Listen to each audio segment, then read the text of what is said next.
Hey guys, it's Fire here with a brand new series for you. Today I'm going to be doing the top 10 ADs for solo queue. Now please bear in mind that this list is my opinion with a couple of other high elo players' thoughts as well, and it's going to be relevant for the 3.10 patch. With that being said though, let's jump right in. So at number 10 we have Quinn.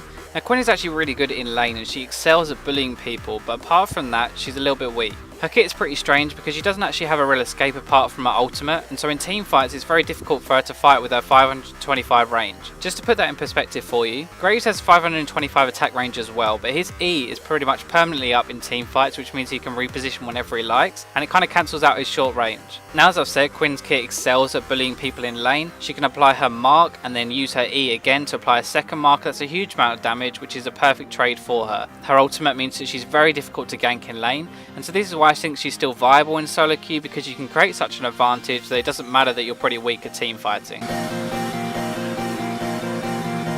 So next up we have Misfortune. Now the reason she isn't higher in this tier list is because she's a utility AD. What I mean by utility is that she relies on her ultimate in team fights to do damage and less so on her auto attacks. She doesn't have as much potential to carry on her own in solo queue. She relies on her team to mop up after her ultimate, and I don't think that's particularly good for solo queue. Now don't get me wrong, you can still play her in solo queue and you can have great success. She excels at bullying people in lane because her double up damage is so high. People like Vayne suffer really heavily with her because they just simply can't trade with her unless they all in. Misfortune is still a viable pick, but you just have to build a team comp around her. Pick people like a Mumu or Draven who can lock up the enemy team while you lay roll over them, but it's just not as reliable as other AD carries.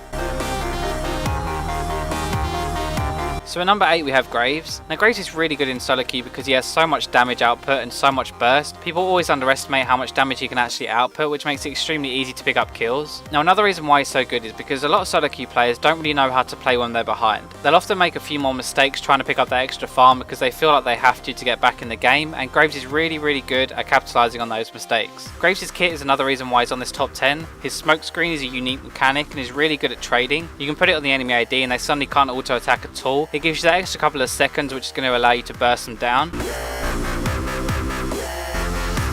Now at number 7 we have Ashe. Now she's very popular at the moment, but the reason she isn't higher is because her damage output early is pretty low, and it's hard for her to keep up with some of the top ADs at the moment. Her ultimate is amazing and is really good at solo queue because you can catch people out of position. People often separate and farm in the mid game, and Ashe's arrow is really good at initiation, so you can just catch those people who are farming off guard, push advantages, and you can end up just snowballing the game off of that ultimate. When they kind of hit that level 6-7 mark, they're going to receive a bigger power spike than you are, and they're probably going to be able to zone you from CS or even kill you. The other reason why she isn't higher in this tier list is because you do kind of rely on your team to follow up on your initiation, and you don't have as much damage as other AD carries.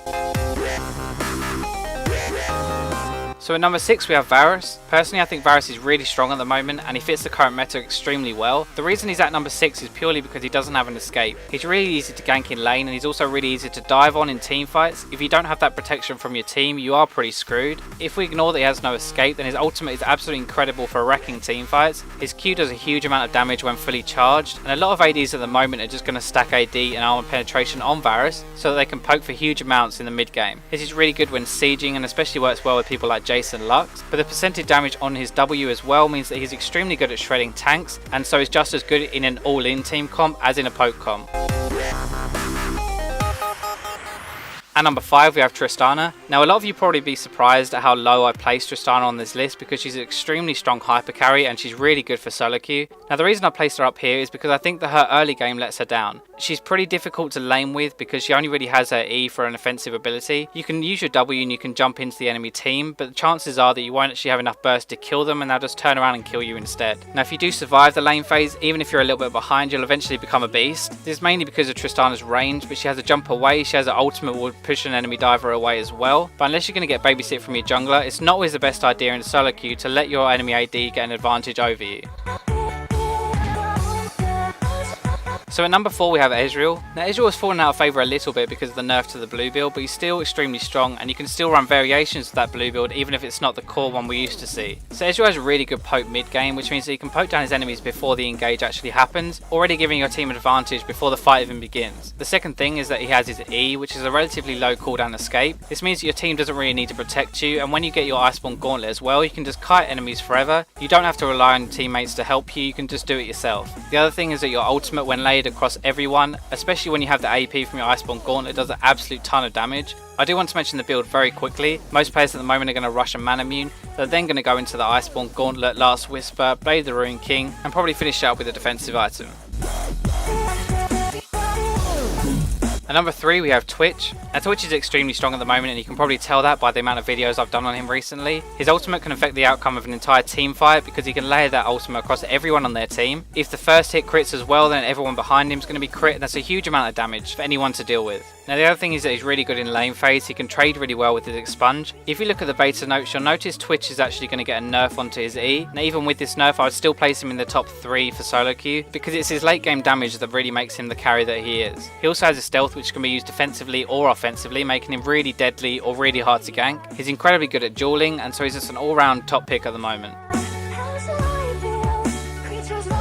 Now these top 2 spots were the place I had the most difficulty in deciding which order to go in. Eventually I went with the one that's easier to carry in the solo queue, and so in second place is Caitlyn. Now Caitlyn is really strong, she has no counter, she can bully pretty much any lane, and she can create a huge advantage and continuously punish the enemy AD. Not only this, but it's really difficult to gank Caitlyn. If you're punishing the enemy so hard that they're too low to engage you when the jungler comes, then you can probably just turn it around and end up killing them. This makes for a really difficult situation for the enemy jungler to be in. He wants to help his AD out, but unless mid comes to help as well, he's not going to get anything for doing so. Now not only does she have a great early game and can bully pretty much any opponent, but she also has a fantastic late game. She scales with items really well, and she has a really high attack range as well, so this means she's going to deal huge amounts of damage, and she's also relatively safe with her net and her range. It makes it really hard to get onto her in team fights, and if you leave her alone, she's going to rip you apart.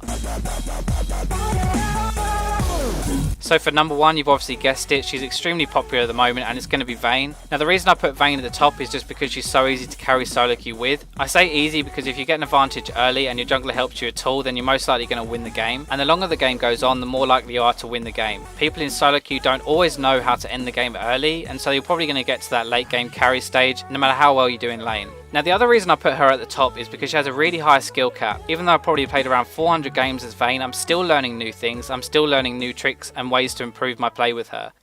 Thanks for watching guys. I will be doing one of these for mid and support as well. As this is something brand new, please leave any feedback or comments you have for me below and I'll take them all on board. As always, please do like and subscribe this video if you enjoyed it. Go like my Facebook, follow me on Twitter, and I'll catch you next time.